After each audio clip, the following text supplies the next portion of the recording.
At sa mga mamamalengke ngayong Lunes, tumutok na kayo dahil eto na ang presyo ng ilang bilihin. Magkano na ba?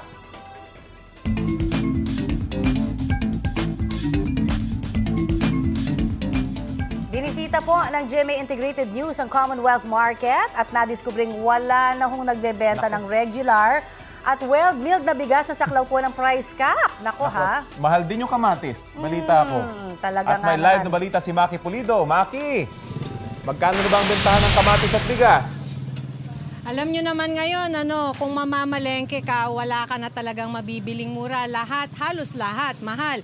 Mahal ang karne, mahal ang bigas, pati gulay, mahal na. Can you imagine, pati kamatis, mahal. Dito nga sa Commonwealth Market, nung nagtanong kami, ang kamatis ay nasa 160 pesos per kilo na. Ibig sabihin lang yan ha, Connie at Rafi, ang 7 piraso, at nagpakilo kami kanina, ang 7 piraso ng maliit na kamatis ay nasa 40 pesos. Mas tumaas pa raw ito kumpara nung nakaraang buwan na 100 pesos per kilo. Mura pa nga yan kung tutuusin dahil sa monitoring ng Department of Agriculture, sa ibang pamilihan sa Metro Manila, aabot sa 210 pesos ang kada kilo ng kamatis.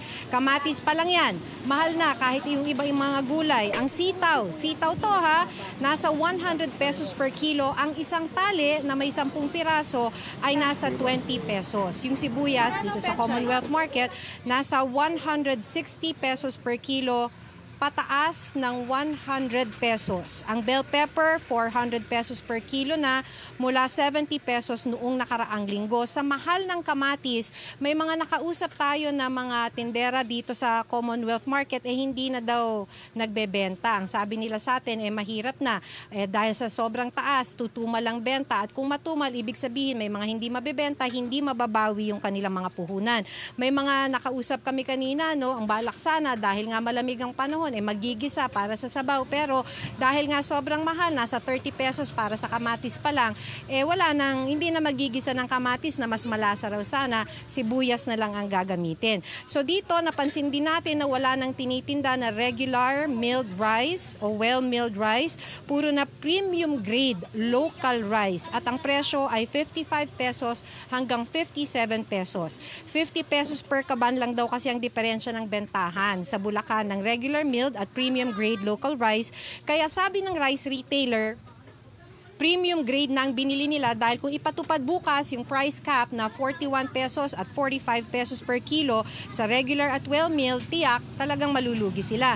Pinag-uusapan pa ng mga rice retailer kung magbubukas sila ng pwesto bukas, ang unang araw ng pagpapatupad ng price cap sa bigas. Kung tutusin, ang sabi ng Bantay Bigas, dapat nga nasa 36 pesos ang kada kilo ng bigas dahil ito ay mula pa sa ani noong March, April at May, at kung saan ang palay ay nasa 12 to 16 pesos per kilo lang.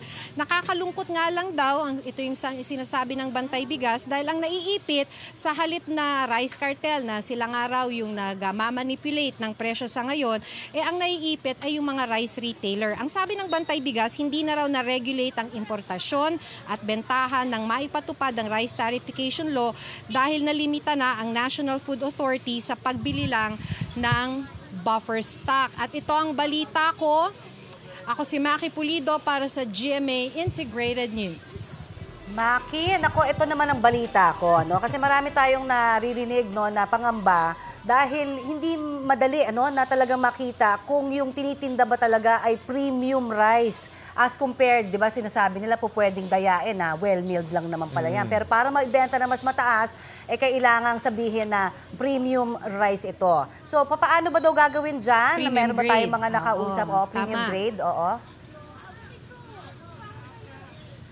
Maki? Alam mo, ang sinasabi lang kasi dito, ang mga expert kasi dyan, yung pagtingin, yung titignan mo, kung halimbawa, may mga broken rice. Doon lang mo lang naman masasabi kung talagang premium o kaya yung diferensya sa bigas. So, this will fall upon the responsibility ng Department of Agriculture dahil sila yung may mga inspector. Sila yung titingin doon sa bigas kung totoo ba tong premium grade o kaya well-milled o regular well-milled. Connie? Oo, simula bukas na yan. Siyempre, yung ating price cap, ipatutupad, Maki. So, aasahan ba natin na maglilibot yung mga taga-DA para talagang masiguro na walang mananamantala na naman? So ganito yon, kanina pa natin tinatawagan ng Department of Agriculture at hanggang sa ngayon, tinatawagan pa rin natin sila para naman maitanong na, isa na yan sa itatanong natin, Connie. Ayun. Naku, paano yun, Maki? Sabi mo kasi yung iba hindi na nagbebenta ng kamatis. Baka hindi kayo magmahal din. Wala na nagbebenta, di ba? Price market yan. Paano yun? Magmamahal lalo. Mahal na talaga, Rafi. So, syempre, ang kailangan daw nilang gawin, sabi ng mga nakausap natin, talagang kailangan protektahan din natin nila yung sarili nila dahil mahal nga naman ang puhunan. So, kung hindi mo mababawi yung puhunan, mas malulugi ka. So, Nako. yun lang. Talagang hindi natin alam kung paano yan ibabalanse. Kasi talagang dun sa farm, mahal na talaga, Rafi. Kailangan magpalengke tour na yung mga gustong mamili ng mga ganyang At saka, kamatis. forced diet tayo dito, di ba? Maraming salamat sa iyo, Maki Pulido.